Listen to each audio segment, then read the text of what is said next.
Hello friends, आज के इस वीडियो में अपन कंटिन्यू क्वेश्चन कर रहे हैं 51 से। ठीक है, पहले अपन क्वेश्चन कर चुके थे कुछ और उसके बाद में यहाँ अपन आगे क्वेश्चन शुरू करते हैं 51 से।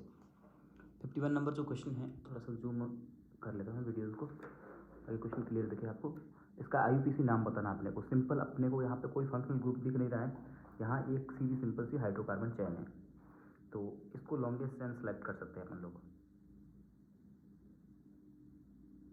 ये वाली। नंबरिंग अपन इधर से ही करेंगे क्योंकि आपको दिख रहा होगा 1 2 3 4 5 6 7 8 है 8, तो ये क्या हो जाएगी, ऑक्टेन हो जाएगी। ठीक है, ऑक्टेन ऑक्टेन, ये हेप्टेन बोल रहा है, ये ऑक्टेन बोल रहा है, ये ऑप्शन तो ऐसे ही कट गया। उसके बाद में आपको दिख रहा होगा 1 2 3, 3 पे है मिथाइल, 3 पे मिथाइल, और इथाइल क्या है, 4 पे इथाइल है, तो पहला ही ऑप्शन इसका करेक्ट है। सिंपल देखना है और आंसर टिक कर देना है, बहुत आसान क्वेश्चन है। ओके, अगला क्वेश्चन, ESR के लिए रिएक्टिविटी का ऑर्डर। ESR के लिए आपको मैंने बता चुका था कि ESR का जो ऑर्डर होता है, बहुत क्वेश्चन आ चुके थे, +m के डायरेक्टली प्रोपोर्शनल होता है, -m के इन्वर्सली प्रोपोर्शनल होता है, यानी कि +m सबसे आगे, फिर +H, फिर न्यूट्रल, फिर -I और -m सबसे पीछे। ये ESR का ऑर्डर था, बहुत क्वेश्चन इस पर किए थे। इसमें अपने को क्या क्या दे रखे हैं, अब मैं उसको लिखता हूँ पहले। अपने को दे रखा है एनिलीन, एनिलीन की मैं स्ट्रक्चर बनाता हूँ, ये एनिलीन है आपकी।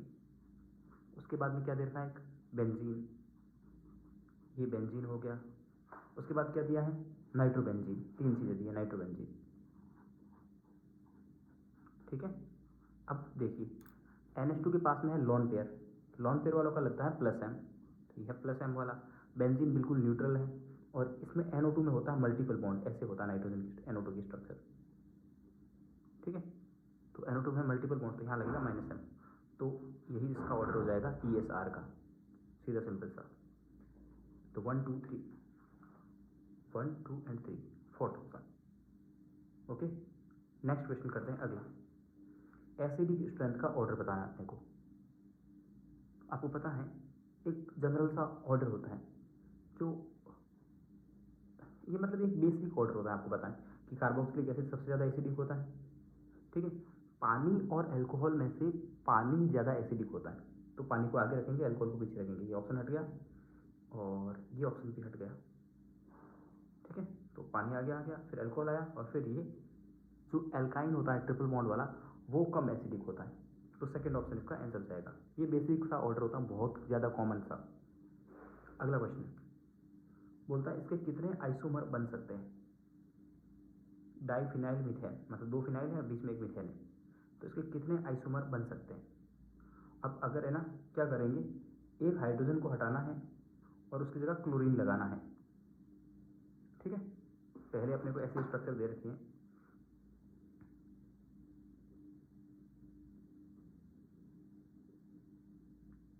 इसमें एक हाइड्रोजन को हटाना है और क्लोरीन लगाना, तो कितने आइसोमर बन सकते हैं। क्वेश्चन नंबर है अपना 54। ओके, तो देखिए पहले यहाँ से एक हाइड्रोजन हटाया और यहाँ क्लोरीन लगाया, तो एक तो ये बन सकता है, एक हो गया। अब सोचिए, अगर यहाँ क्लोरीन लगाऊं, यहाँ क्लोरीन लगाऊं, यहाँ क्लोरीन लगाऊं, यहाँ क्लोरीन लगाऊं, एक ही बात होगी। तो ये चारों कंडीशन सिमिलर है ना, तो एक यहाँ पे क्लोरीन लगाने से बन सकता है। दूसरा स्ट्रक्चर ये हो गया, यहाँ लगाऊं, यहाँ लगाऊं, यहाँ लगाऊं या यहाँ लगाऊं, चारों कंडीशन सिमिलर है, तो एक ये बन जाएगा, 3 तो ये बन गए।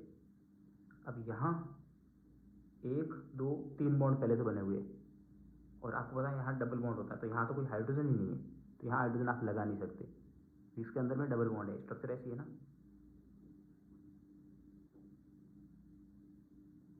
ये तो 1 2 3 और 4 बॉन्ड, यहाँ हाइड्रोजन ही नहीं है, और अब एक हाइड्रोजन यहाँ लगा करके यहाँ क्लोरीन लगा सकते हो, तो कितने बन गए टोटल, 4 बन गए आपके पास में। ओके, तो मतलब सिंपल सा क्वेश्चन था कि हाइड्रोजन हटा करके अपने को क्लोरीन लगाने हैं। अगला question, the best method to separation naphthalene and benzoic acid. NCERT का क्वेश्चन है, नेफ्थलीन है और बेंजोइक एसिड है, तो एक तो है आपका नेफ्थलीन और एक है बेंजोइक एसिड। इनको सेपरेशन करने के लिए आप फिल्ट्रेशन का यूज़ कर सकते हो, फिल्ट्रेशन से इनको सेपरेट कर सकते हैं। ये सब थ्योरेटिकल क्वेश्चन है, इसका कोई लॉजिक नहीं है, बस मतलब थोड़ा बहुत लॉजिक होता है, बट मैक्सिममली आपको याद ही रखना पड़ता है। अगला क्वेश्चन है, डिस्टिलेशन के तो मैंने एग्जाम्पल आपको बहुत अच्छे से याद करवा रखे हैं, और सब्लिमेशन के भी, जब आपको ये चैप्टर पढ़ाया था वो वाला। ठीक है, अगला क्वेश्चन है, नॉट आईपीसी के। देखो एक हमेशा वर्ड का ध्यान रखो कि कहीं नॉट वगैरह हो ना तो उसका ध्यान रख लेना चाहिए अपने को। क्वेश्चन में नॉट पूछा है या इनकरेक्ट पूछा है या करेक्ट पूछा है, तो यहाँ अपने को इनकरेक्ट पूछा है, तो इसका नाम देखते हैं पहले। लॉन्गेस्ट चैन का सिलेक्शन ये हो गया, नंबरिंग इधर से स्टार्ट होगी 1 2 3 4 5 6 7, हेप्टेन है, कोई दिक्कत नहीं। 4 पे इथाइल और 3 पे मिथाइल, 3 मिथाइल 4 इथाइल, नाम तो सही लग रहा है, बट 4 इथाइल को आगे लिखना चाहिए था, क्योंकि किसी को कोई सा भी नंबर मिले लेकिन अल्फ़ाबेट के अकॉर्डिंग लिखा जाता है। ठीक है, तो ये पार्सली रॉन्ग है। अब इससे भी ज़्यादा कोई रॉन्ग मिलता तो वो उसको लेंगे पहले। लॉन्गेस्ट चैन का सिलेक्शन हुआ 1 2 3 4। ठीक है, तो इसका नाम है 3 पे मिथाइल है, और 4 कार्बन है तो ब्यूट हो गया, और 2 पे ऑल लगा है, 3 मिथाइल ब्यूटेनॉल। ये तो एकदम परफेक्ट है। चलिए बाकी के ऑप्शन चेक करते हैं। वैसे हालांकि यही गलत है, बताऊँ क्यों गलत है, क्योंकि आपने नंबरिंग की, चलो अच्छी बात है, इसका नाम मिथाइल से शुरू होता है, इसका नाम इथाइल से शुरू होता है। नंबर भले किसी को कुछ भी मिला हो, जब नाम लिखेंगे तो अल्फ़ाबेट के अकॉर्डिंग लिखेंगे, यानी कि इथाइल पहले आएगा, पहले लिखना चाहिए था 4 इथाइल, तो आंसर तो यही है, बाकी वाले चेक करने का कोई है नहीं। उसके बाद अगला आता है 57 नंबर क्वेश्चन। यहाँ मेरे हाथ है ना बहुत बड़े बड़े दिख रहे हैं, ऐसा मत सोच लेना कि एक्रोमेगेली हो गया होगा कुछ ऐसा, हाथ बहुत छोटे हैं, बट इसको बहुत जूम इन किया गया है, इसीलिए हाथ बड़े बड़े दिखते हैं, ऐसे यूज फिंगर्स वगैरह। ठीक है, तो डरना मत आप। What is the hybridization state in benzyl carbocation. देखो कार्बोकटायन, कार्बोनियम आयन या फिर कार्बोकटायन, कार्बोकटायन अपन जब ने जीओसी फर्स्ट में कार्बोकटायन मैंने बताया था आपको पहले वीडियो में, तो बताया था कार्बोकटायन का हाइब्रिडाइजेशन हमेशा sp2 होता है। रीजन क्या है, इस कार्बोकटायन में देखोगे ना तो एक तो ऐसे पीछे बॉन्ड बना रखा है, 2 हाइड्रोजन ने बॉन्ड बना रखे हैं, और यहाँ कोई लॉन पेयर तो है नहीं। हाइब्रिडाइजेशन होता क्या है अपना, टोटल नंबर ऑफ बॉन्ड 1 2 और 3, 3 बॉन्ड में क्या बनेगा sp2। ठीक है, तो यहाँ पे sp2 हाइब्रिडाइजेशन हो जाएगा आपका। अगला क्वेश्चन बोलता है मोस्ट स्टेबल कौन सा होगा। कार्बोकटायन की स्टेबिलिटी देखनी है तो वही देखते हैं, 3 डिग्री सबसे ज़्यादा, फिर 2 डिग्री, फिर 1 डिग्री। 4 क्वेश्चन आ चुके पहले भी इसमें, तो यहाँ पे 3 डिग्री जो है, ये है 3 डिग्री, तो ये ज़्यादा स्टेबल होगा, ये 2 डिग्री है, 1 डिग्री है, और ये 1 डिग्री से भी कम स्टेबल होगा। अगला क्वेश्चन स्टीरियो आइसोमेरिज्म। ठीक है, स्टीरियो आइसोमेरिज्म किसको बोलते हैं, तो ये तो भी बेकार सा थ्योरेटिकल क्वेश्चन आ गया। ऑप्टिकल आइसोमेरिज्म और जियोमेट्रिकल आइसोमेरिज्म को मिला करके ही अपन लोग स्टीरियो आइसोमेरिज्म बोलते हैं। ठीक है, OI plus GI, stereo isomerism क्या होता है, optical isomerism plus geometrical isomerism, दोनों को। या फिर ऐसे बोल सकते हो, स्टीरियो आइसोमेरिज्म को 2 टाइप में क्लासीफाई करते हैं, ऑप्टिकल में और जियोमेट्रिकल में। ऑप्टिकल वाले वो स्टार कार्बन वाले, और जियोमेट्री में वो सिस ट्रांस वाले। इसका IUPAC नाम लिखना है, ये आपको दिख रहा होगा कार्बोनिल क्लोराइड है। ठीक है, तो कार्बोनिल क्लोराइड का जो IUPAC नाम होता है वो होता है एल्केनॉयल क्लोराइड। एल्केनॉयल क्लोराइड, आप 11th की अपन IUPAC पढ़ा था 11th वाला, तब मैंने बताया था एल्केनॉयल क्लोराइड। कितने कार्बन है, 1 2 3 4 5, 5 कार्बन है, तो क्या हो जाएगा, पेंटेनॉयल क्लोराइड होगा, तो ये हो गया पेंटेनॉयल क्लोराइड। ठीक है, ये गलत है, और ये ब्यूटेनॉल, ये भी गलत है, पेंटेनॉयल क्लोराइड होगा इसका नाम। उसके बाद में नंबरिंग इधर से स्टार्ट हुई 1 2 3, 2 और 3 पे ये 2 ग्रुप लगे हुए हैं, ये लॉन्गेस्ट चेन है, तो ये 2 और 3 पे ग्रुप लगे हैं, और ये ग्रुप है मिथाइल, तो 2,3 डाई मिथाइल पेंटेनॉयल क्लोराइड। सिंपल, आपको बस बेसिक जितना IUPAC मैंने बताया था ना उससे सारे क्वेश्चन हो जाते हैं।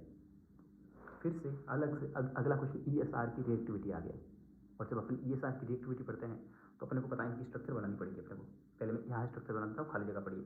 एक पहले ऑप्शन में है बेंजीन, दूसरे ऑप्शन में है टोलुइन,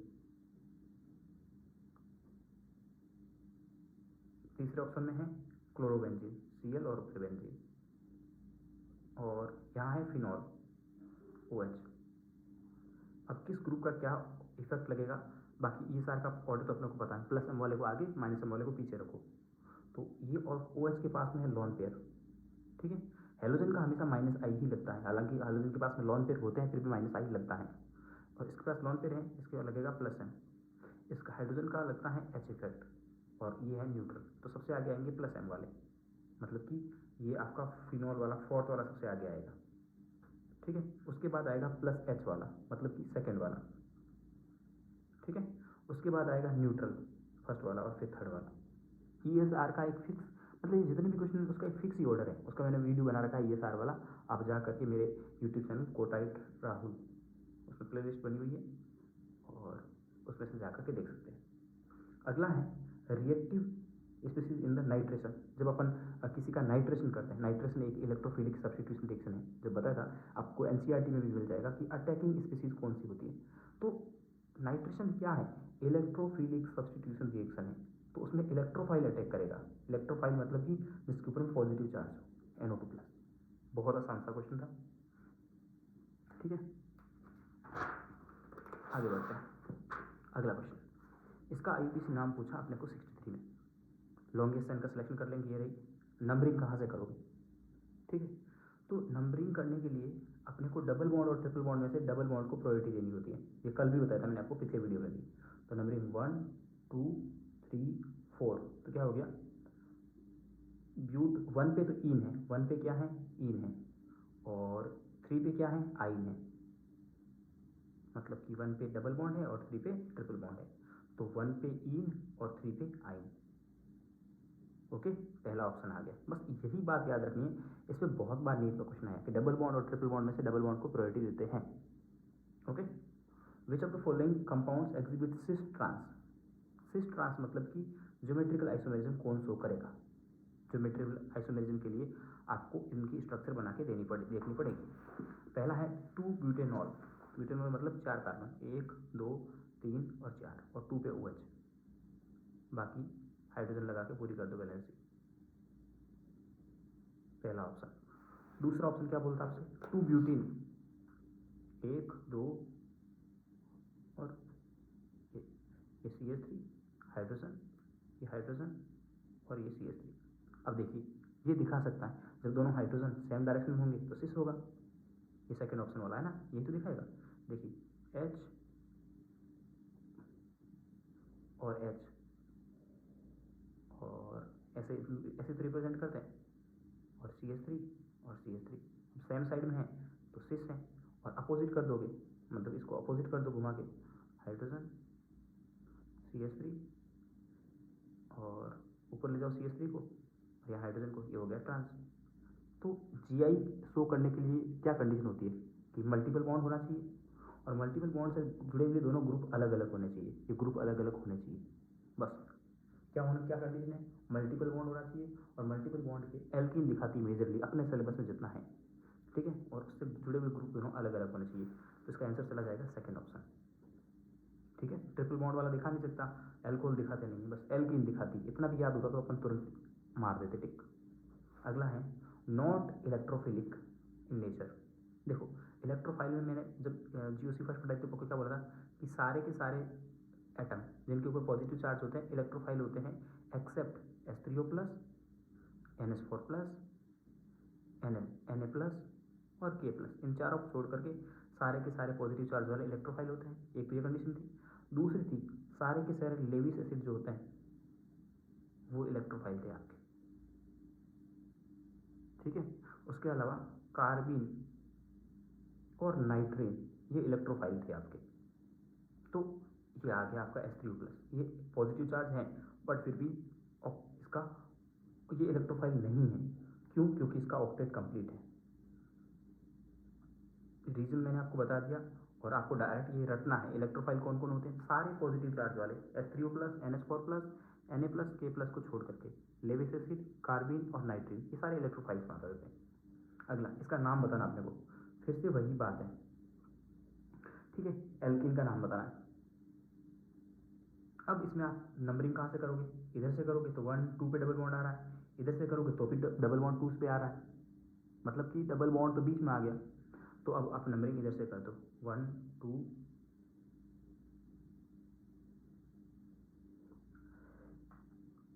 ठीक है। ये रूल था ना मैंने आपको, डबल बॉन्ड और ट्रिपल बॉन्ड में से डबल बॉन्ड को प्रायोरिटी देनी है कब, जब दोनों बराबर कंडीशन में होते हैं, जब दोनों बराबर कंडीशन में होते हैं। बाकी तो जो पहले आ रहा है उसको दे दो। तो यहाँ पे ट्रिपल बॉन्ड पहले आया था इधर से भी अपन लेते तो 2 पे आता, इधर से आता 3 पे आ रहा है, 8 बॉन्ड, 3 4 5, 5 कार्बन है तो पेंटीन हो जाएगा, और पेंट 1 पे आइन होगा। तो आप ये रूल सही से लिख लो कि डबल बॉन्ड और ट्रिपल बॉन्ड में जो पहले आएगा उसको पहले प्रायोरिटी देंगे, ठीक है। और अगर दोनों बराबर आते हैं तो डबल बॉन्ड को प्रायोरिटी देते हैं। ये कंप्लीट रूल है, इसका कोई एक्सेप्शन नहीं है, और इससे सारे क्वेश्चन होंगे। तो इस वाले क्वेश्चन में अगर आपने देखा था तो डबल बॉन्ड और ट्रिपल बॉन्ड दोनों बराबर आए थे तो अपन ने डबल बॉन्ड को प्रायोरिटी दी थी, लेकिन यहाँ पे ट्रिपल बॉन्ड पहले आ रहा है। ऐसा नहीं कि यहाँ डबल बॉन्ड होता ना तो डबल बॉन्ड को प्रायोरिटी दे दें, यहाँ डबल बॉन्ड आ रहा है दूसरे कार्बन पे और ट्रिपल बॉन्ड आ रहा है पहले कार्बन पे, तो पहले जो आता है उसको प्रायोरिटी देंगे, लेकिन दोनों बराबर आ जाए तो डबल बॉन्ड को ज़्यादा प्रायोरिटी देते हैं। ओके, चलिए अगला क्वेश्चन है, the following reagent will be able to distinguish between but 1 yne and but 2 yne. देखो एक 4 कार्बन की ट्रिपल बॉन्ड दिया है कि 1 2 3 और 4, ये है ब्यूट 1 आइन, ठीक है। हाइड्रोजन इसमें लगा लेंगे, कोई दिक्कत नहीं है, CH3 CH2 यहाँ लगेगा नहीं, यहाँ लग जाएगा CH। एक है CH3 C triple bond C और CH3, ये तो है 1 पे इन 1 पे आइन तो ब्यूट 1 आइन, और ये है 2 पे आइन तो ब्यूट 2 आइन। इन दोनों को सेपरेट करना हो तो कैसे करेंगे? यहाँ पे ट्रिपल बॉन्ड है किनारे पे, कहाँ पे है? किनारे पे है। किनारे वाले को बोलते हैं टर्मिनल एल्काइन, इसको क्या, इसका नाम होता है टर्मिनल एल्काइन, ठीक है। और टर्मिनल एल्काइन जो होती है ना वो ज़्यादा एसिडिक होती है नॉर्मल एल्काइन के कंपैरिजन में, ओके, और ज़्यादा रिएक्टिव होती हैं। समझ में आ गई बात? तो ये एल्काइन किस नेचर की होती हैं? एसिडिक नेचर की होती है, ओके। तो जो टर्मिनल एल्काइन होती है ना वो NaNH2 से रिएक्शन कर लेगी, किस कौन सी करेगी? टर्मिनल एल्काइन कर लेगी, और ये वाली नहीं करेगी, ओके। तो एक रिएक्शन कर रही है एक नहीं कर रही है, तब उन दोनों को सेपरेट कर सकते हैं, डिस्टिंक्ट कर सकते हैं। तो NaNH2 से सेपरेट कर सकते हैं टर्मिनल एल्काइन से। उसके अलावा जो सिल्वर वाला टेस्ट होता है, सिल्वर मिरर टेस्ट, उससे भी टर्मिनल एल्कीन को अपन लोग सेपरेट कर सकते हैं, डिस्टिंक्ट कर सकते हैं सिल्वर मिरर से भी, ठीक है। हालांकि यहाँ सिल्वर मिरर नहीं बनता है, बट रीजेंट वही होता है सिल्वर मिरर टेस्ट वाला, ठीक है। उसके बाद अगला क्वेश्चन आता है नॉट करेक्ट, इनकरेक्ट स्टेटमेंट बताना है किसके बारे में? फोटोकेमिकल स्मोक के बारे में, ठीक है। फोटोकेमिकल स्मोक के बारे में NCERT का क्वेश्चन ये बोलता है, आया हुआ भी एग्जाम में ये 2014 की बुक है, 2014 की ली थी, और उसी साल ये बुक क्वेश्चन आ गया था। ये बोलता है गले को और आंखों को खराब नहीं करता है। भाई जो स्मोक होता है ना, मतलब धुआं सा होता है, उससे अपने को, अपन देखो जब भी सड़क पे निकलते हैं धुआं सा होता है तो अपन क्या करते हैं? लोग रुमाल बांध देते हैं, क्यों? क्योंकि वरना क्या होगी, खांसी होगी, आंखें जलेगी, जलती है ना आंखें धुएं में। ये तो बोल रहा आंखें जलेगी नहीं, गला भी नहीं जलेगा, ये तो गलत बात है, यही इनकरेक्ट है। तो कई बार या ऐसा होता है ना कि हम सोचते हैं कि हमने कोई टॉपिक पढ़ा नहीं है, उसको हम सही कर नहीं पाएंगे, तो ऐसा कभी नहीं होता है, क्वेश्चन को पढ़ना ही चाहिए, ठीक है। अगला ये क्वेश्चन है, इसमें इसके साथ रिएक्शन करवानी है। देखो जब भी अपन थोड़ी सी मैं बात बता रहा हूँ आपको, जब भी आपको एल्कीन दिख जाए, ठीक है, एल्कीन दिख जाए तो आपको रिएक्शन करवानी है इलेक्ट्रोफिलिक एडिशन रिएक्शन हमेशा। जब भी आपको एल्डिहाइड, कीटोन, साइनाइड, या फिर रिएक्शन करवाने के तरीके, मतलब रिएक्शन कैसे करवाते हैं उसका तरीका है, एल्डिहाइड, कीटोन, साइनाइड, CO2 या SO2 SO3 ये दिख जाए तो रिएक्शन करवानी होती है NAR। बेंजीन या बेंजीन के ऊपर में कोई भी ग्रुप लगा होता है उसे बोलते हैं बेंजीन का डेरिवेटिव, ठीक है, D ग्रुप है कोई, तो करवाते हैं इलेक्ट्रोफिलिक सब्स्टिट्यूशन रिएक्शन, ठीक है। समझ में आ गई बात? और अगर एल्केन दी है तो रिएक्शन करवाते हैं फ्री रेडिकल सब्स्टिट्यूशन रिएक्शन। उसके अलावा हेलो एल्केन, अल्कोहल, ईथर, ये सब दिए होते हैं तब अपन रिएक्शन करवाते हैं SN1 SN2। तो आपको समझ में आ जाना चाहिए कि कौन सी रिएक्शन करवाना है, और इन सब रिएक्शन की मैकेनिज्म आपको आनी चाहिए। तो ये हो गई आपके पास 5 कैटेगरी, कब कौन सी करवानी है। उसके अलावा एक होता है रिडक्शन, एक होता है ऑक्सीडेशन, और एक होता है एलिमिनेशन। 3 चीज़ें ये होती है, इनमें सब में पूरी ऑर्गेनिक केमिस्ट्री आ जाती है, और इनको अपने वैसे GOC2 में अपन ने डिटेल में पढ़ा है, ठीक है। तो यहाँ पे अपन एल्केन दिख गई, तो इसका मतलब है कि अपने को यहाँ पे इलेक्ट्रोफिलिक एडिशन रिएक्शन करवानी है। इलेक्ट्रोफिलिक एडिशन में क्या करते हैं, ये जो भी दिया होता है उसको तोड़ते हैं, इसको ब्रेक करेंगे H+ और Br-, एक इलेक्ट्रोफाइल होगा और एक होगा न्यूक्लियोफाइल। तो आपको पता है पॉजिटिव चार्ज वाले को इलेक्ट्रोफाइल बोलते हैं, ठीक है। तो H+ होगा इलेक्ट्रोफाइल, तो पहला अटैक होगा इलेक्ट्रोफाइल का। तो इलेक्ट्रोफाइल या तो इस कार्बन पे अटैक करेगा या इस कार्बन पे अटैक करेगा। तो मुझे पता है वो करता है हमेशा इलेक्ट्रोफाइल, वहाँ मार्कोनिकॉफ का रूल होता है, वहाँ जाके अटैक करेगा जहाँ पहले से हाइड्रोजन ज़्यादा होते हैं। तो इलेक्ट्रोफाइल यहाँ अटैक करेगा, कर लिया अटैक, उसके बाद ये डबल बॉन्ड टूट जाएगा और यहाँ आ जाएगा पॉजिटिव। यही इसकी मैकेनिज्म होती है, कुछ भी नहीं करना। इलेक्ट्रोफाइल को वहाँ, हाइड्रोजन को वहाँ अटैक करवा दो जहाँ हाइड्रोजन ज़्यादा है, हो गया, ये बन गया कार्बोकैटायन, इसको बोलते हैं कार्बोकैटायन।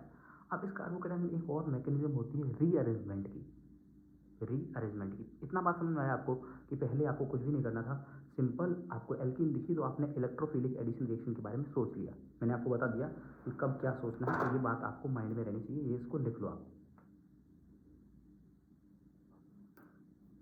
ठीक है, ओके।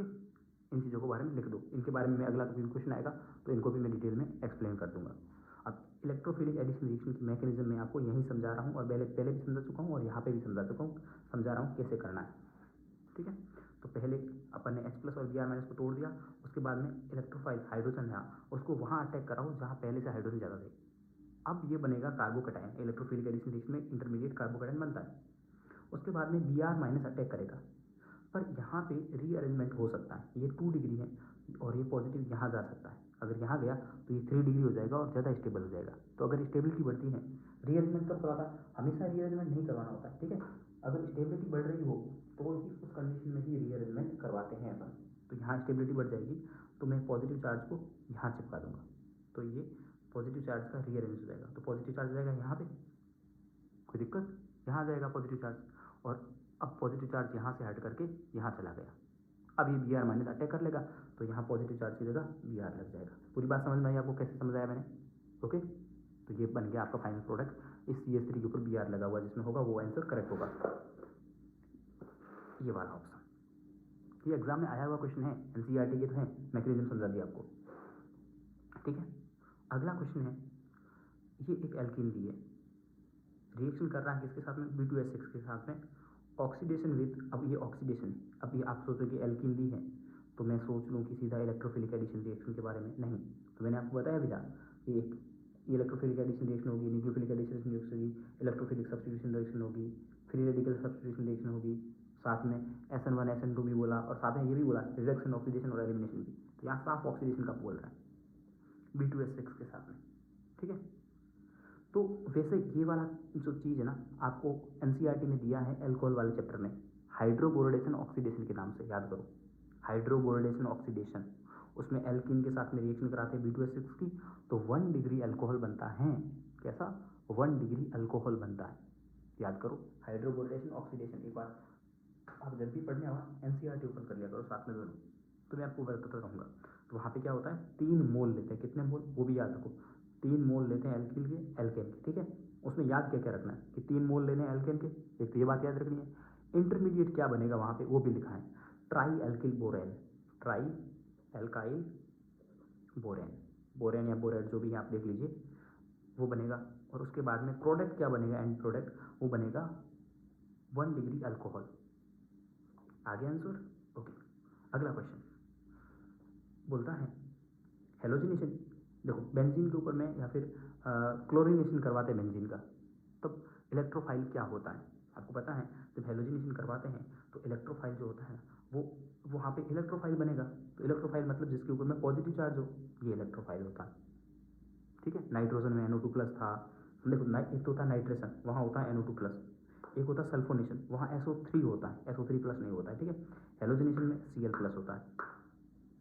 तो यही तो है, 3 तो टाइप की होती है, सिंपल। और एक होता है फ्रीडेल क्राफ्ट, और उसमें होता है कार्बोकैटायन इलेक्ट्रोफाइल, याद रख लो, ये NCERT में दिए हुए 11th वाले में। और मैंने इलेक्ट्रोफिलिक सब्स्टिट्यूशन रिएक्शन जब आपको पढ़ाई थी तब उसमें समझाया भी था। आप अब अगर आपने पहले एक बार लेक्चर देख रखे ना, तो आप 2 की स्पीड में दोबारा भी देख सकते हो, ज़्यादा टाइम भी नहीं लगेगा। मैंने ऐसा नहीं कि मैं पूरी ऑर्गेनिक केमिस्ट्री 5 दिन में करवा रहा हूँ, नहीं, मेरी ऑर्गेनिक केमिस्ट्री बड़ी मुश्किल से 5 या 4 घंटे की होगी। तो 2 की स्पीड में देखोगे तो 2.5 घंटे में हो जाएगी, 1 घंटा आज 1 घंटा कल, पूरा फटाफट रिकॉल हो जाएगा आपका। और मैं अगर मुझे लग रहा है बहुत सारे लोग बोलते हैं कि सही से अरेंज नहीं है वीडियोस, तो मैं आज टाइम निकाल के अरेंज भी कर दूंगा उनको, ठीक है। उसके बाद में अगला है the bond length of between hybridised carbon atom of other carbon atom is minimum. अब देखो यहाँ पे बॉन्ड लेंथ के बारे में बात कर रहा है, तो इनकी स्ट्रक्चर बतानी पड़ेगी। ये बोलता है प्रोपीन, क्या होती है propene? Carbon carbon double bond carbon, यही होगी प्रोपीन। हाइड्रोजन तो अपन लगा सकते हैं, देखो है ना। Propyne carbon carbon triple bond carbon. Propane carbon carbon carbon single bond. Butane carbon carbon carbon carbon. बहुत आसान क्वेश्चन हो गया देखो स्ट्रक्चर बनाते ही। बॉन्ड लेंथ मिनिमम कहाँ होगी भाई? देखो ये सिंगल बॉन्ड है, ये डबल बॉन्ड है, ये ट्रिपल बॉन्ड है, ये सिंगल बॉन्ड है, ये सिंगल बॉन्ड है। ट्रिपल बॉन्ड जो होता है वो छोटा होता है, और जो बॉन्ड छोटा होगा तो बॉन्ड लेंथ मिनिमम होगी, ठीक है। अगला ये देखो कौन सी रिएक्शन है, अभी आपको बताई थी। एल्कीन जब भी दिख जाए वो होती है इलेक्ट्रोफिलिक एडिशन रिएक्शन। कौन सी होती है? Electrophilic addition reaction. होती है कि नहीं होती है? और यही तो रिएक्शन थी जिसकी मैकेनिज्म मैंने आपको समझाई थी। एल्कीन थी और HBr था साथ में, ठीक है। आगे बात समझ में? तो ये इलेक्ट्रोफिलिक एडिशन रिएक्शन, ये क्वेश्चन भी आया हुआ है नीट में, और ऐसे क्वेश्चन भी आते हैं। अगला क्वेश्चन है एंटी नॉकिंग क्या होता है। देखो आपको पता है जो पेट्रोल वगैरह होते हैं, डीजल होते हैं, वो हाईली फ्लेमेबल होते हैं, मतलब कि वो अगर कहीं टकराएंगे, खुले होंगे तो वो आग पकड़ लेते हैं। तो आपको पता है पेट्रोल को तो एक ट्रक में डाल कर लेके आते हैं एक जगह से दूसरी जगह। तो ट्रक में डला हुआ है, मान लीजिए थोड़ी सी भी ऊपर खाली जगह रह गई, मान लीजिए 1 सेंटीमीटर का भी बॉक्स रह गया, तो आपस में जब चलेगी तो ऐसे टकराएगा, आगे पीछे होगा, आगे पीछे होगा तो इसमें आग लग जाएगी। तो आग लगने से बचाने के लिए तो उसमें क्या होता है? नॉकिंग। नॉकिंग मतलब कि आपस में टकराना, ठीक है। तो वो आग लग जाएगी, तो उस आग से बचने के लिए अपन एंटी नॉकिंग एजेंट डालते हैं, ठीक है। और वो होता है टेट्राइथाइल लेड, यानी कि तेल। तेल नहीं है ये, टेल है, इसको टेल बोलते हैं, टेट्राइथाइल लेड। तो तेल में डाला तेल, ये भी तेल ही है, इसको पढ़ो, तेल, तेल में डालेंगे तेल बस, है ना। तेल में पानी तो डाल नहीं सकते, ठीक है। अगला बोलता है हाइड्रोकार्बन, ठीक है। ये अब क्वेश्चन जो है थोड़ा सा वो बोल रहा है कि यहाँ से कौन expected to give hydrocarbon product good yields. बहुत अच्छी यील्ड्स में प्रोडक्ट चाहिए होता है तो अपन करवाते हैं इलेक्ट्रोलाइसिस। इलेक्ट्रोलाइसिस एक महंगा प्रोसेस होता है, लेकिन उसके प्रोडक्ट इफिशियंट होते हैं, बहुत अच्छे होते हैं। सॉरी ये भी नहीं दिख पा रहा था, अब दिख गया आपको, ठीक है। अगला क्वेश्चन ये है, ये आपको दिखा होगा, ये आपको क्या दिखा है? एल्कीन दिखा है, ठीक है। तो आपको एल्कीन दिखा है और बाद में 2 OH लग गए, ठीक है। तो बोलता है यहाँ एक M बनेगा और M के ऊपर में R का अटैक करवाएंगे तो ये बनेगा, कि क्या हो सकता है, ठीक है। तो ये क्वेश्चन आउट ऑफ NCERT है, नीट लेवल में नहीं है और नहीं आएगा, छोड़ दीजिए इसको। मुझे आप ऐसा मत सोचिए कि मुझे नहीं आ रहा इसलिए मैं नहीं बता, नहीं, अभी अपने वो क्वेश्चन करने जरूरी है जो एग्जाम में आएंगे, ठीक है। Cylindrical shape of alkyne is due to. अब अपन जब NCERT ओपन करते हैं ना तो एल्काइन के बारे में वो ऐसे बोलता है, इस टाइप की स्ट्रक्चर बना रखी होती है इसने, सही, और बोलता है ये सिलेंड्रिकल, ऐसी स्ट्रक्चर बना रखी होती है इसने, ठीक है। NCERT में दिया हुआ है, ठीक है। तो एल्काइन में, किसमें? एल्काइन में। एल्काइन में होता है क्या है? कार्बन कार्बन ट्रिपल बॉन्ड होता है। तो ट्रिपल बॉन्ड इतना छोटा होता है और वो इसको रोटेट नहीं होने देता है, तो रोटेशन नहीं होता है तो सिलेंडर जैसा दिखता है। तो इसमें एक तो है सिग्मा, ट्रिपल बॉन्ड है, तो ट्रिपल बॉन्ड क्या होगा? एक सिग्मा होगा और 2 पाई बॉन्ड होंगे। कितना आसान क्वेश्चन था, एक सिग्मा और 2 पाई। देखो gasoline, commercial gasoline type of the hydrocarbon are more desirable.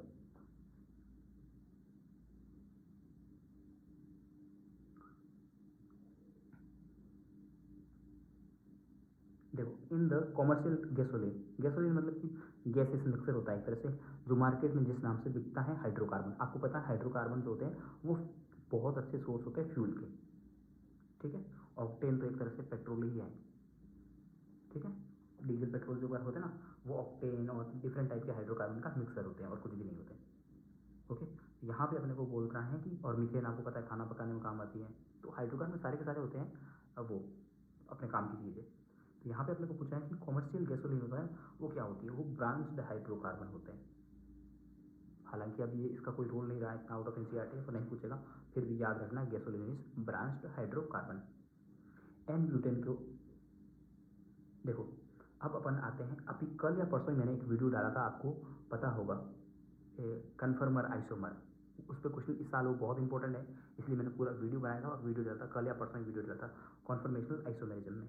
तो एन ब्यूटेन होती है, एन ब्यूटेन इस टाइप की बनती है, आपको पता होगा। तो ये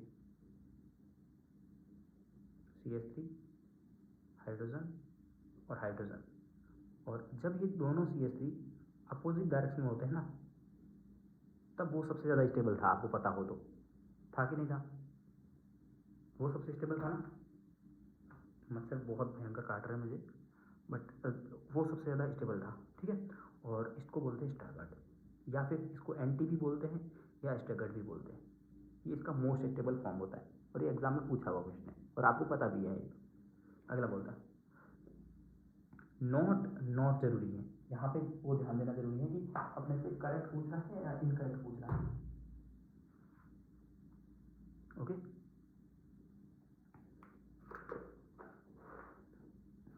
क्या बोल रहे हैं, एरिन्स के बारे में, ठीक है। एरिन्स का मतलब होता है एरोमेटिक कंपाउंड एक तरह से ना। तो इलेक्ट्रोफिलिक एडिशन रिएक्शन, एरिन मतलब बेंजीन और बेंजीन के डेरिवेटिव वो वाले, तो वो तो रिएक्शन दिखाते हैं, इलेक्ट्रोफिलिक सब्स्टिट्यूशन रिएक्शन दिखाते हैं। क्या वो इलेक्ट्रोफिलिक एडिशन दिखाएंगे? नहीं। क्यों नहीं दिखाएंगे? क्योंकि इलेक्ट्रोफिलिक एडिशन रिएक्शन तो एल्कीन दिखाती है, आपने याद कर लिया, ये आंसर आ गया आपका, ठीक है। डीलोकलाइजेशन ऑफ पाई इलेक्ट्रॉन या रेजोनेंस एक ही बात होती है, और बेंजीन है तो वो रेजोनेंस तो दिखाएगा, और बेंजीन है रेजोनेंस है तो उसकी स्टेबिलिटी ज़्यादा होगी। तो ये तीनों तो करेक्ट स्टेटमेंट है, और ये नॉट करेक्ट है। ओके, अगला बोलता है acetylene is passed through dilute H2SO4।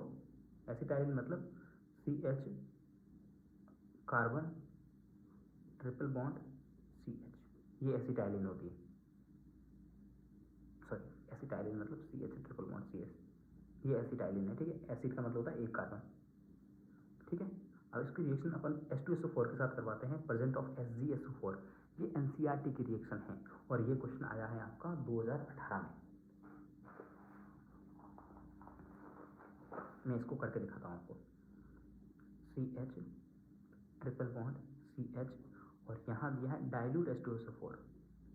Dilute H2SO4 देने का मतलब है इसके साथ में पानी भी है, डाइल्यूट का मतलब यही होता है, और साथ में दिया है HgO, ये NCERT की रिएक्शन है आपके हाइड्रोकार्बन वाले चैप्टर में, एल्काइन में दी हुई है। अब होगा क्या, H2SO4 है तो ये एल्कीन है, एल्कीन हो भले ही एल्काइन हो, इलेक्ट्रोफिलिक एडिशन रिएक्शन दिखाएंगे। तो H2O को ब्रेक करो आप H+ और OH- में, तो कार्बन डबल बॉन्ड कार्बन, ये जो था ना, वही जो इलेक्ट्रोफिलिक एडिशन का मैकेनिज्म था वही फॉलो कर रहा हूँ मैं। तो ये हाइड्रोजन था, ये हाइड्रोजन है, अब हाइड्रोजन वहाँ जाएगा जहाँ हाइड्रोजन ज़्यादा थी, भले इस पर लगाओ इस पर लगाओ कोई फर्क नहीं पड़ रहा, ठीक है। और फिर यहाँ लग जाएगा पॉजिटिव, और जहाँ पॉजिटिव लगेगा वहाँ लग जाएगा OH। तो ये क्या बन गया है, इसको सही से लिखूँ तो CH OH double bond CH2, ये है इनॉल, सॉरी दिख नहीं रहा था आपको, ये हो गया, ठीक है। इसको इसी को मैंने ना थोड़ा सा सही करके लिखा है। अब इसमें होगा टोटोमेरिज्म, इनॉल है ये, तो इसका बन जाएगा कीटो, क्या बनेगा CH2, ये हो जाएगा CH और डबल बॉन्ड O, ये कीटो था और ये बन जाएगा इसका इनॉल, तो ये इसका बन जाएगा एसिटाल्डिहाइड, ठीक है। क्या बन जाएगा, एसिटाल्डिहाइड, ये NCERT की रिएक्शन है आपको। ओके, अगला क्वेश्चन है फ्रीडेल क्राफ्ट रिएक्शन कौन सी होगी? बहुत आसान सी रिएक्शन है फ्रीडेल क्राफ्ट, आपको याद है कि फ्रीडेल क्राफ्ट में CS बेंजीन होता है, और ये वाली फ्रीडेल क्राफ्ट की रिएक्शन होती है, NCERT में दी हुई होती है, हर कोई बोर्ड में भी याद करके जाता है तो। और यहाँ होता है CH3Cl और यहाँ होता है AlCl3, फिर ये ब्रेक होता है यहाँ से और इसके ऊपर में CH3 ऐसे लग जाता है।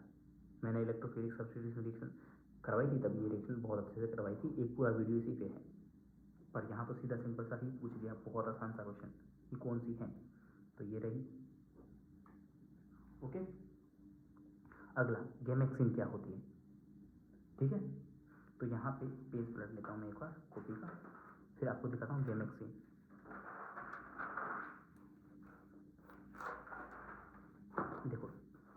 दो चीज़ें होती हैं, ये गेमेक्सिन आपको एनसीईआरटी में दिखा रखी होती है, बेंजीन होती है और उसका फिर करवाते हैं Cl2 एक्सेस में, तो यहाँ पे बेंजीन के डबल बॉन्ड जो होते हैं वो निकल जाते हैं और यहाँ Cl हर कार्बन पे लग जाता है, ठीक है, लगता है। इसका नाम होता है 666 लिंडेन या फिर गेमेक्सिन, ठीक है। ये रियल में बेंजीन नहीं है, एरोमेटिक नहीं है, फिर भी इसका नाम जो है ना मिसनोमर है एक तरह से, फिर भी इसके नाम में आएगा बेंजीन हेक्साक्लोराइड। ओके, एनसीईआरटी का क्वेश्चन।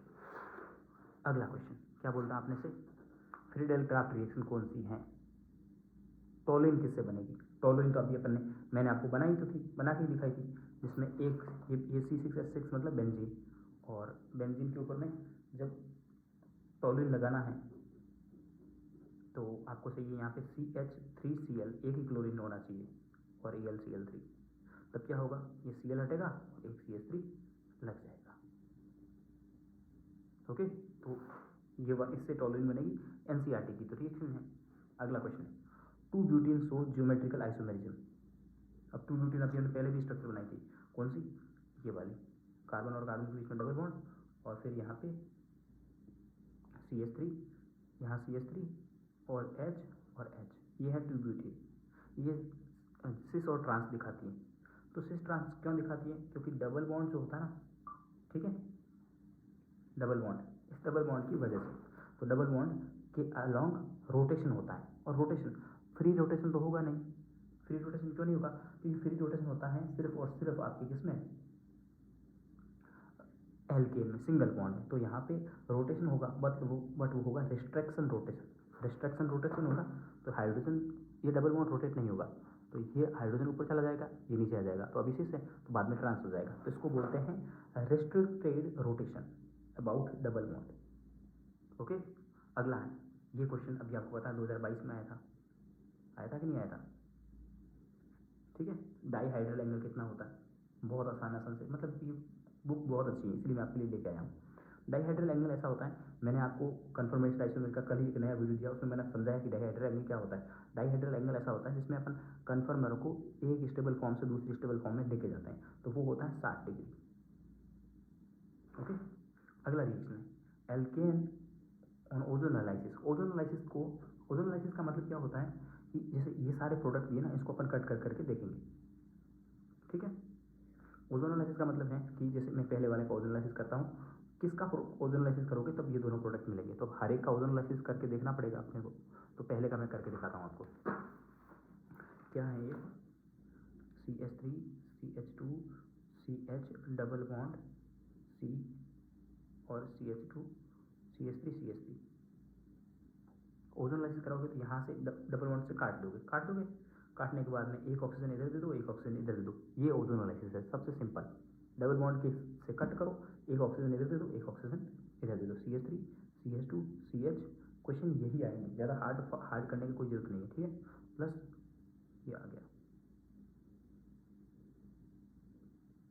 ठीक है, क्या यही था, यस यही था। देखो कार्बन कार्बन, ये एसीटोन है, ये वाला क्या है, एसीटोनिक है, एसीटोन, ये तो आ गया आपका ये वाला, और बाकी ये 3 कार्बन का ये आ गया एसिटाल्डिहाइड, ये रहा, तो इसको काटने पर ही ये मिले पहले को ही, ठीक है। तो आपको ऑप्शन काट के देखना है, इसको काटोगे तो क्या मिलेगा, एक ऑक्सीजन इधर, एक ऑक्सीजन इधर, तो दोनों प्रोडक्ट इसमें एक जैसे ही मिल रहे हैं, आपको मिल रहे हैं ना एक जैसे। इसको काटोगे तो क्या मिलेगा, एक ऑक्सीजन इधर दे दो, एक ऑक्सीजन इधर दे दो, तो दोनों के दोनों एल्डिहाइड मिल रहे हैं, इसमें एक कीटोन मिल रहा था, इसको काटोगे तो एक कीटोन मिलेगा, बट इसमें 3 कार्बन है लेकिन इसमें 2 ही कार्बन है, बस काटना है, एक ऑक्सीजन इधर, एक ऑक्सीजन इधर लगा दो, बस, बहुत आसान है। अगला है, मुझे भयंकर प्यास लगी है, मच्छर बहुत काट रहे हैं। In preparation of alkene from alcohol, अपने को एल्कीन बनानी है और वो भी किससे, एल्कोहल से। देखो अब एनसीईआरटी जो है ना उसमें एल्कीन बनाने के मेथड दिए हुए हैं, अगर एल्कोहल से अपने को बनाना होता है ना एल्कीन, तो अपने को करना पड़ता है एलिमिनेशन रिएक्शन, वहाँ से यहाँ से क्या करते हैं, एक जगह से OH हटाते हैं और एक जगह से H हटाते हैं, तो Al2O3 उसके लिए काम करता है अपना, ठीक है, या फिर H2SO4 दिया होता है, तो एक जगह से H हटाते हैं, एक जगह से OH हटाते हैं और बीच में डबल बॉन्ड लगा लेते हैं, ये एनसीईआरटी में दिया हुआ है, एल्किन बनने का मेथड होता है, ठीक है। तो यहाँ पे बोलता है कि और उसमें हीट करना जरूरी होता है, ठीक है। आप एनसीईआरटी में देखो तो फैक्टर वही होता है कि उसको हीट करना जरूरी होता है। तो आप देखोगे जैसे मान लीजिए ये होता है, यहाँ पे CH3 लगा दूंगा अगर, ठीक है, तो यहाँ से हाइड्रोजन हट जाएगा और ये इस कार्बन से OH हट जाएगा, मतलब ये था CH3 CH2 और OH। तो इस कार्बन से हाइड्रोजन हटा दो, इस कार्बन से OH हटा दो, तो और बाद में क्या लग जाएगा, कार्बन डबल बॉन्ड कार्बन, ये बन गई एल्कीन। और ये बनाने के लिए आपको क्या चाहिए, हीट देना जरूरी होता है Al2O3 के साथ साथ में। हीट करोगे तभी बनेगा, क्योंकि आप बॉन्ड ब्रेक कर रहे हैं, ठीक है, और नए बॉन्ड फॉर्म कर रहे हैं। अगला ये वाला, ये रिएक्शन अभी अपन ने अपने बोली थी, इस रिएक्शन को अभी याद है, यही वाली रिएक्शन एसिटिल्डिहाइड वाली, बोला था कि नहीं बोला था कि एल्काइन का रिएक्शन SgSO4 के साथ में करवाते हैं। इस रिएक्शन को मैंने आपको करके भी दिखाया था, ठीक है। तो इसका नाम विक्टर मेयर टेस्ट सब होता है, बट मतलब ये यहाँ पे क्या बनेगा आपके पास में, एसिटिल्डिहाइड बनेगा। क्या बनेगा, CH3CHO, ये एल्डिहाइड है, एल्डिहाइड है तो ये आयोडोफॉर्म टेस्ट देगा, टोलन देगा और ब्रेडीज रीजन टेस्ट देगा, और विक्टर मेयर टेस्ट देते हैं नाइट्राइल कंपाउंड या अल्कोहल वगैरह, तो ये नहीं देगा। पहले इसका प्रोडक्ट बनाना था अपने को, ठीक है, प्रोडक्ट आप समझ गए, क्योंकि एल्काइन दिया है, Sg दिया है, तो कीटोइनॉल टोटोमेरिज्म होकर के अपने पास में एसिल्डिहाइड बनेगा।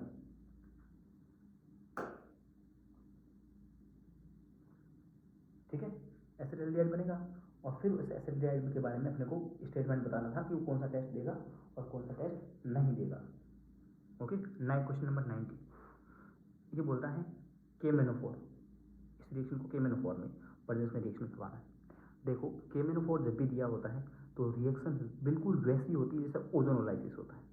KMnO4 एक ओजोनोलाइसिस भी एक तरह का ऑक्सीडेशन है, और ये भी एक तरह का ऑक्सीडेशन है। तो यहाँ से कट करो तो ये क्या बन गया आपका CH3 double bond O, acetone बनेगा। तो इस ऑप्शन में एसीटोन है, बिल्कुल है, इसमें एसीटोन है, इसमें एसीटोन है, तो इस ऑप्शन को हटा दो। उसके अलावा क्या बन गया, CH3CHO बन गया। तो ये आंसर नहीं हो सकता, ये आंसर होगा थर्ड वाला, है ना, ऐसा।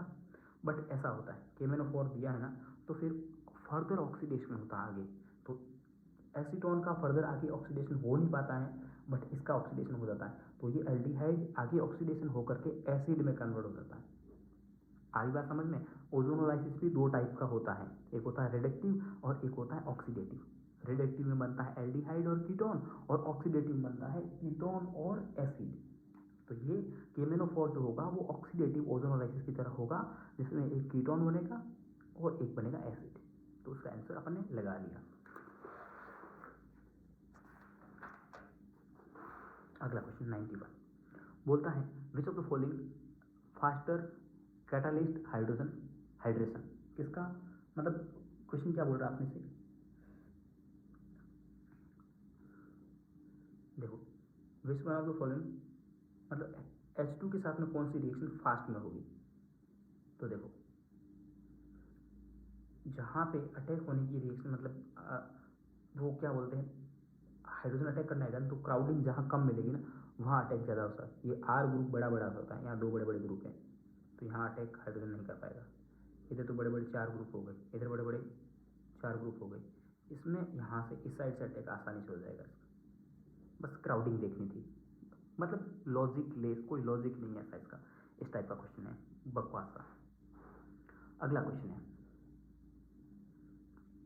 ईथर दिया है अपने को और O3 दिया, मतलब ओजोनोलाइसिस, यहाँ से कट कर दो इसको।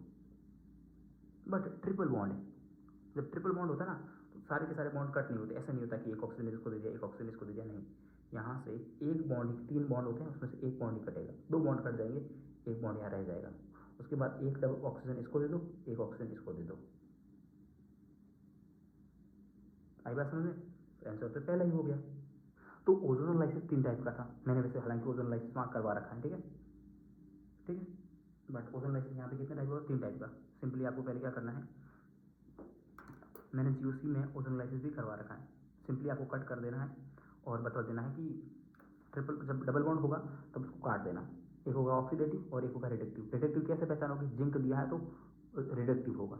रिडक्टिव में देखो डबल बॉन्ड एल्कीन का ओजोन लाइसिस होता है, एक ऑक्सीडेटिव और एक का रिडक्टिव, और रिडक्टिव में जिंक दिया होगा तो इसमें प्रोडक्ट बनेगा एल्डिहाइड एंड कीटोन, और इसमें बनेगा एसिड, इसमें जिंक नहीं दिया होगा, ठीक है, एसिड एंड कीटोन, ठीक है। अगर ट्रिपल बॉन्ड दिया है तो उसमें से एक बॉन्ड कटेगा, एक ऑक्सीजन इधर एक ऑक्सीजन इधर लगा दो, भले कुछ भी हो।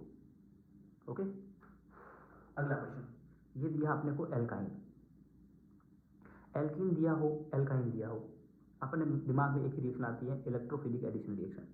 इसको ब्रेक करेंगे H+ में और Cl- में। H+ पहले, ये ट्रिपल बॉन्ड है तो डबल बॉन्ड में कनेक्ट होगा, हाइड्रोजन वहाँ जाएगा जहाँ हाइड्रोजन ज़्यादा है, यहाँ गया, यहाँ पॉजिटिव चार्ज आया, ये भी 2 डिग्री है, यहाँ पे इसका रीअरेंज कराएंगे तो भी 2 डिग्री होगा, तो यहाँ पे अटैक कर देगा Cl, तो Cl लग गया यहाँ पे पहली बार। अब आपको दिख रहा है यहाँ तो डबल बॉन्ड है, मैं इसको सही से यहाँ दिखा के दिखा, यहाँ दिखा रहा हूँ आपको, ठीक है। क्या थे, कितने कार्बन थे, 4 कार्बन का था, CH3 CH2 C triple bond CH और साथ में था HCl, होगा पहला अटैक H+ का होगा, तो H+ ने यहाँ अटैक किया, एक डबल बॉन्ड टूट गया, ट्रिपल बॉन्ड में से एक बॉन्ड टूट गया, तो यहाँ हाइड्रोजन वहाँ गया जहाँ हाइड्रोजन ज़्यादा थे, मतलब इस कार्बन पे या इस कार्बन, आप बोलोगे हाइड्रोजन यहाँ ज़्यादा थे, नहीं, वो कार्बन देखना है जिससे डबल बॉन्ड या ट्रिपल बॉन्ड रिलेटेड होता है, इससे या फिर इससे। तो हाइड्रोजन यहाँ लग गया, कोई दिक्कत नहीं, यहाँ लगता हूँ मैं, और Cl लग जाएगा यहाँ पे। फिर आगे इसकी रिएक्शन और करवाना है, किससे, HI के साथ में, ठीक है। तो फिर से ये हाइड्रोजन कहाँ जाएगा, जहाँ हाइड्रोजन ज़्यादा है, तो हाइड्रोजन चला जाएगा यहाँ पे और आयोडीन चला जाएगा यहाँ पे। ओके, तो दोनों एक साथ जाएंगे। एक बात हमेशा याद रखो ये वाला, कि हेलोजन हेलोजन हमेशा एक ही कार्बन, जब भी है ना HX पहले HCl का अटैक करवाता है, फिर HBr का या HI का किसी का भी अटैक करवा देना, तो हेलोजन हेलोजन के पास ही जाता है। कॉमन लैंग्वेज में बोले तो भाई जाता है भाई के पास में, मतलब छोटे बच्चों के पास में, जो जैसा होता है उसके पास चला जाता है। जैसे अपन बोलते हैं ना, हाइड्रोजन वहाँ जाता है जहाँ हाइड्रोजन ज़्यादा होते हैं, तो हाइड्रोजन भी तो अपने जैसा ही दिखता है ना, कि जहाँ हाइड्रोजन उसके जैसे लोग हैं वहाँ जाएगा। तो जब भी डबल अटैक वाला हो ना, जब भी डबल अटैक करवा रहा हो, जब भी डबल अटैक करवा रहा हो, तो डबल अटैक में हेलोजन हमेशा बीच में लगते हैं, पहली बात तो किनारे पे नहीं लगेंगे, और दूसरी बात दोनों हेलोजन जैसे यहाँ से Cl और यहाँ से आयोडीन एक ही कार्बन पे लगेंगे, एक ही कार्बन पे लगेंगे। तो ऐसा देख करके आप टिक मार दो, ये एक मतलब तरीका है क्वेश्चन को फास्ट करने का, ठीक है। अगला क्वेश्चन है 94, ये दिया आपने को C5H10, मतलब ये क्या है, C5H10 CnH2n, मतलब ये एल्कीन है, एल्कीन है, बोलता है इसका ओजोनोलाइसिस करोगे ना तो अपने को मिलेगा एसीटोन। तो अभी सबकी स्ट्रक्चर बनानी पहले अपने को, फिर उसको काट काट के देखना है और किस में ओजोनोलाइसिस आता है। पहले है सबकी स्ट्रक्चर बनाता हूँ मैं, पहला है ब्यूटीन, कितना 1 2 3 और 4, ये ब्यूटीन हो गया, बोलता है 3 पे मिथाइल है, ये डबल बॉन्ड 1 2 और ये क्या हो गया भाई, नहीं सॉरी, डबल बॉन्ड 1 पे है,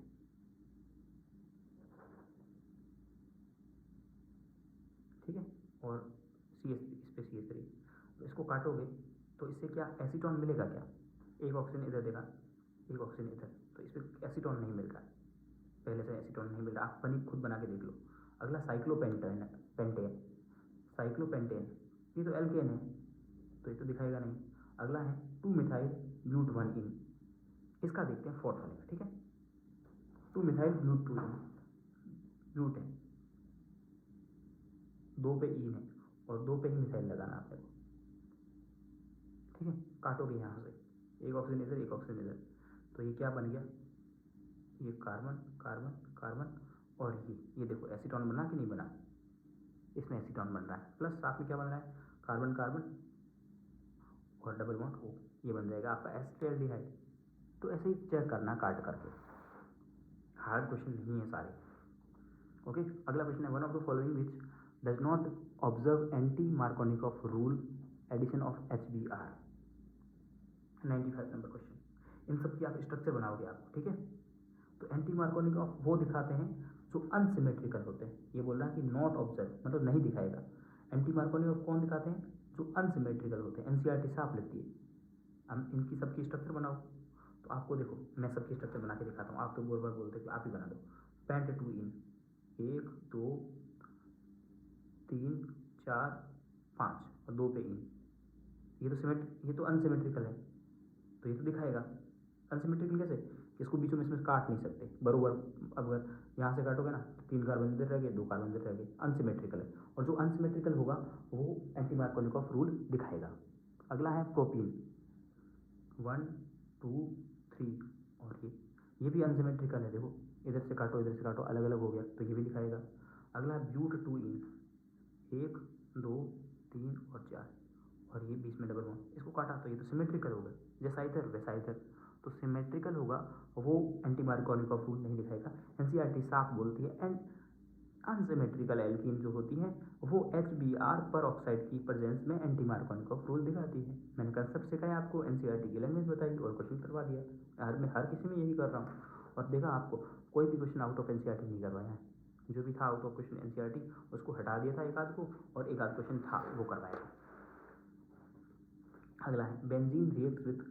अब देखो ये रिएक्शन तो 3 बार आ चुकी है। बेंजीन की रिएक्शन अगर आप CH Cl3 के साथ कराते हैं तो ये फ्रीडेल क्राफ्ट रिएक्शन होती है, और ये CH3 बेंजीन के ऊपर लग जाएगा। ऐसे बेंजीन के ऊपर CH3 लग जाएगा, उसको बोलेंगे आप टोलो। ये आया हुआ क्वेश्चन है और इम्पोर्टेंट क्वेश्चन है और बहुत ईजी क्वेश्चन है। 97 क्वेश्चन। अरे यार हालत खराब कर देंगे। लिक्विड हाइड्रोकार्बन्स, देखो अपने जो एनसीईआरटी है ना उसमें अपने को बोला गया है कि एक रिएक्शन होती है जिसे बोलते हैं क्रैकिंग, या हिंदी में बोलते हैं भंजन। क्या नाम है? क्रैकिंग या भंजन। भंजन मतलब तोड़ना, ब्रेक करना। इसमें क्या करते हैं, बड़े बड़े हाइड्रोकार्बन्स को छोटे छोटे हाइड्रोकार्बन में तोड़ते हैं। बड़े हाइड्रोकार्बन को छोटे हाइड्रोकार्बन में तोड़ते हैं। आपको पता है बड़े हाइड्रोकार्बन होते हैं ना वो क्या होते हैं, सॉलिड और लिक्विड होते हैं। क्या होते हैं? सॉलिड और लिक्विड होते हैं। और छोटे हाइड्रोकार्बन क्या होते हैं? गैस होते हैं। तो या तो ऐसे बोलो कि बड़े को छोटे में कन्वर्ट करो, या ऐसे बोलो कि सॉलिड और लिक्विड को गैस में कन्वर्ट करो। ये सब आता है क्रैकिंग के अंदर। एनसीईआरटी का क्वेश्चन है, एग्जाम में पूछा हुआ है। मैं आपको सारे प्रीवियस ईयर्स क्वेश्चन और इंपॉर्टेंट क्वेश्चन करवा रहा हूँ बहुत ज़्यादा, जो आपके लिए बहुत ज़रूरी है। अब मोस्ट रिएक्टिव टुवर्ड्स ESR, ठीक है, ये क्वेश्चन कल कर चुके हैं अपन, इसलिए दोबारा मैं इसमें दिमाग नहीं खराब कर रहा हूँ। इन दोनों के बारे में आपको कमेंट करना है कि आपस में क्या है, ठीक है, ओके।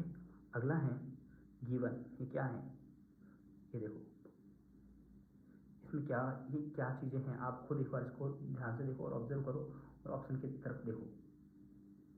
तो ये तो कन्फर्मर हैं, घुमा रहा है इसको ऐसे, ये मैंने आपको बोला ऐसे ये रोटेट कर रहा है एक दूसरे को। पहले ब्रोमीन ऊपर था, अब ब्रोमीन साइड में चला गया। ये तो वैसे ही होगा ना, इस इधर होता है, ये इसके पीछे होता है। कन्फर्मर में बताया था आपको, तो ये पेयर ऑफ कन्फर्मर आइसोमर है। ओके, आपने सही पहचाना।